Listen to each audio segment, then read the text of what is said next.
It's the weekend, and that means it's time for the Weekly Leek. At this point, it's routine. Grab your drink of choice and let's see what Finn has in store for us this time. In case you're new here, the Weekly Leek is Finn's weekly blog post where they give us a stand-up style overview on their progress per team, as well as 2 handy infographics to track their progress, with lots of leaks sprinkled in. Let's begin with the front cover.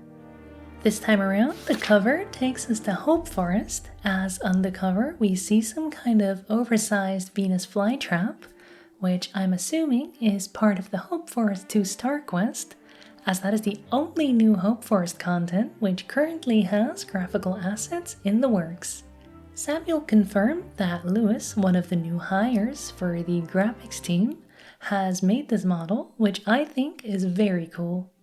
On the bottom, we're seeing something which has been confirmed to be a beehive by Samuel. Maybe the theme of this quest will be that Mr. McGrish tried growing a prized Venus flytrap and it got way out of control. Who knows?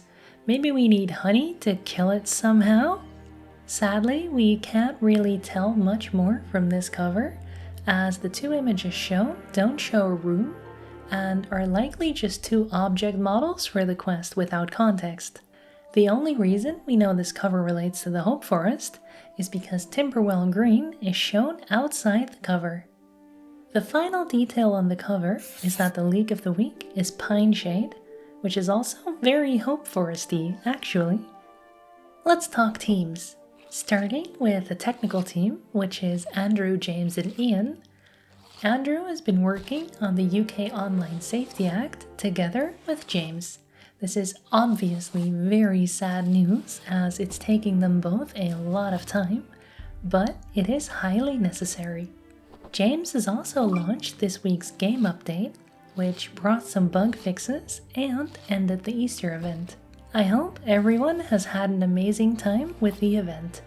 James has also helped Samuel with support requests, and he has done some technical coding and polishing for the Hopeport 6-star quest.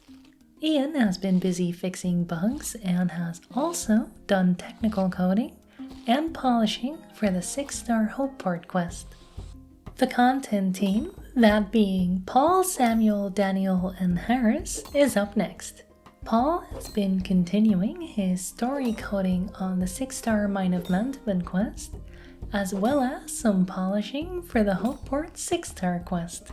Samuel has been story coding for the 6-star Kernopolis quest, as well as performing his usual duties as our community manager and executive Weekly Leek preparer. Apparently he's also been overheating, so let's hope he can cool down this weekend.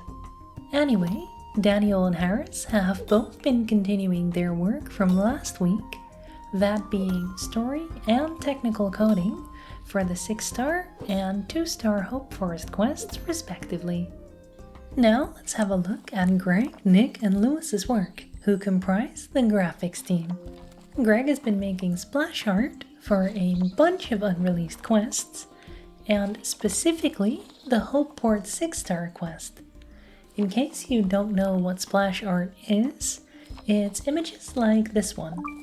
Anyway, Nick has been working on graphics for the 6-star Hopeport and 2-star Hope Forest quests, and Lewis has also been working on graphics for the 2-star Hope Forest quest. Finally, it's all down to Joe and his ensemble of him, himself, and more him. Joe is still working on combat variants for the global music tracks, as well as sound effects for the Hopeport 6-star quest. Go Joe! Okay, now for the super exciting part. The first infographic tells us something right off the bat. After a little more polish, the 6-star Hopeport quest will be ready for release. Fen did start off the Weekly Leek by telling us to get our fishing lines ready, and you know what that means?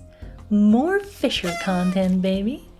I'm fairly certain we can expect this quest next week, likely on Wednesday or Thursday, since it is in the polishing stage. Obviously, take this with a grain of salt, as everything is highly subject to change.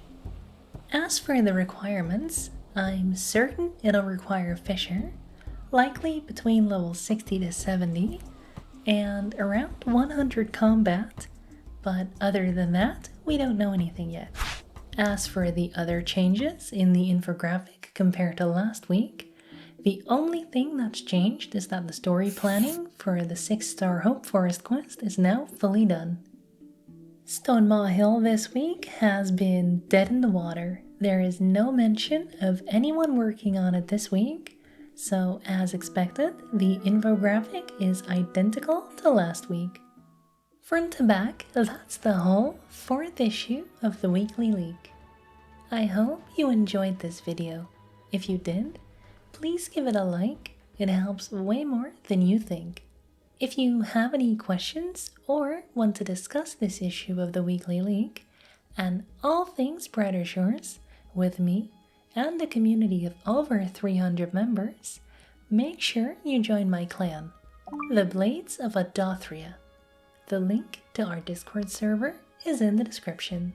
Don't forget to subscribe and hit the bell icon so you never miss one of my uploads.